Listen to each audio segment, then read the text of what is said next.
नमस्कार दोस्तों, SB news India के डिजिटल पैनल आपके अपने Facebook page, YouTube channel Amrish Baliyan पर आप सबका हार्दिक स्वागत है, अभिनंदन है। मुजफ्फरनगर में आज बड़ा राजनीतिक घटनाक्रम हुआ चुनाव के ऐलान से ठीक पहले। अब तक कांग्रेस की राजनीति का बड़ा चेहरा रहे देवेंद्र कश्यप आज भारतीय जनता पार्टी में शामिल हो गए। केंद्रीय मंत्री संजीव बालियान और भारतीय जनता पार्टी का क्षेत्रीय अध्यक्ष सत्येंद्र सिसोदिया जी मौजूद रहे। सिसोदिया जी, किस तरीके से इस पूरे घटनाक्रम को देखते हैं? सर्वप्रथम तो मैं इंजीनियर देवेंद्र कश्यप जी का भारतीय जनता पार्टी परिवार में स्वागत करता हूं और निश्चित रूप से देवेंद्र कश्यप जी बहुत ही ऊर्जावान कार्यकर्ता हैं और दल में आए हैं। मैं उनके आने से हमें मजबूती भी मिलेगी और ऐसे युवा चेहरे की हमें जरूरत है। निर्दलीय प्रत्याशी के तौर पे देवेंद्र कश्यप ने चुनाव लड़ने का ऐलान किया था जब कांग्रेस से टिकट नहीं मिला। आज भारतीय जनता पार्टी में शामिल हो रहे हैं तो आपके चुनाव को तो काफी मजबूती मिल गई और ज्यादा। चुनाव को भी मजबूती मिली है और एक काम करने के लिए छोटा भाई भी मिला है उपहार में।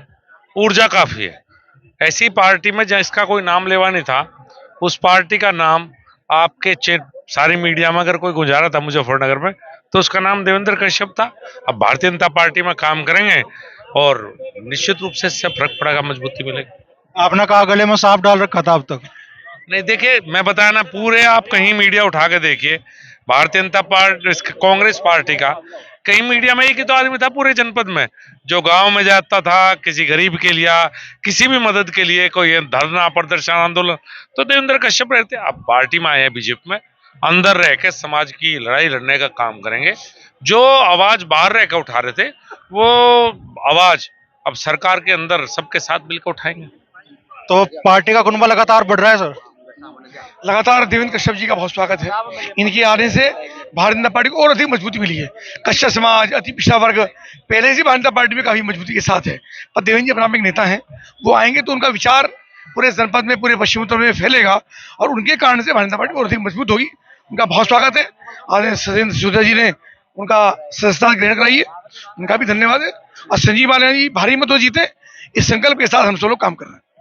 देवेंद्र जी, आज आपका आगमन हुआ भारतीय जनता पार्टी में, आपने मन से कहा लड़ाई अब लड़ाई जारी रहेगी, लेकिन बहुत लोग कह रहे हैं लड़ाई तो अब खत्म होगी। लड़ाई तो राजनीति में जारी रहती है। मंत्री जी नहीं लड़ाई लड़ रहे समाज की, सब लोग सरकार में रह के लड़ेंगे। अभी विपक्ष में लड़ रहे थे तो सरकार में रह के अपनी बात को उठाएंगे। मंत्री जी साथ हैं, हमारे अध्यक्ष जी साथ हैं, हमारे कई कई मंत्री साथ हैं, तो भी लड़ाई बंद थोड़े होते, सरकार से ही तो मिलता है। आज सरकार भारतीय जनता पार्टी के ऊपर नीचे है, मोदी जी को तीसरी बार बनाएंगे और हम लोग ये बात मंत्री जी के माध्यम से वहां पहुंचाएंगे। अब तक सड़कों पे लड़ रहे थे, अब सरकार में अपनी बात को कहकर अति पिछड़ों के लिए लड़ाई जारी रहेगी। अचानक दिल कैसे बदल गया आपके? अचानक नहीं बदला, उनकी नीतियों को देखकर बदला। राहुल गांधी जी कह रहे थे जिसकी जितनी संख्या भारी उसकी उतनी हिस्सेदारी, आबादी के हिसाब से हिस्सा मिलना चाहिए। 17 सीट उनको मिली, एक भी अति पिछड़े को टिकट नहीं दे रहे हैं। तो फिर हमने देखा कि सिर्फ इनके कहना कुछ है, करना कुछ है। इनके यहाँ कोई सिस्टम नहीं है। कोई 80 दिन हमने धरना चलाया, एक नेता में पूछने नहीं आया।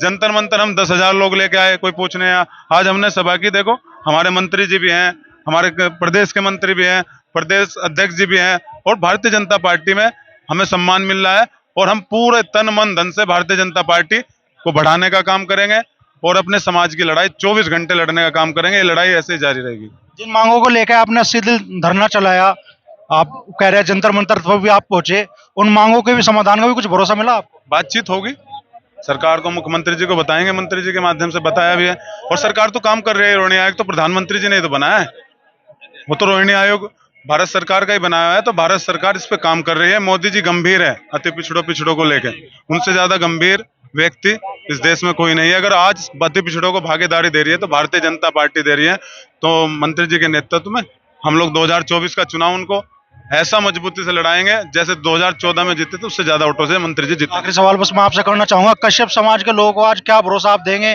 जब देवेंद्र कश्यप जी भारतीय जनता पार्टी में आ रहे? मैं यही दूंगा, मैंने पहले भी कहा है कि लोग परिवार का टिकट मांगते हैं। मैंने तो विजय कश्यप का टिकट मांगा, सपना कश्यप का टिकट मांगा हमेशा पहले से भी, क्योंकि ये समाज 100% मेरे साथ रहा है।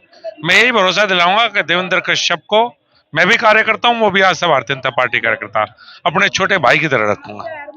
तो बड़ी बात मंत्री जी कह रहे हैं कि देवेंद्र कश्यप को वो पार्टी में छोटे भाई की तरह स्थान सुनिश्चित करेंगे उनका।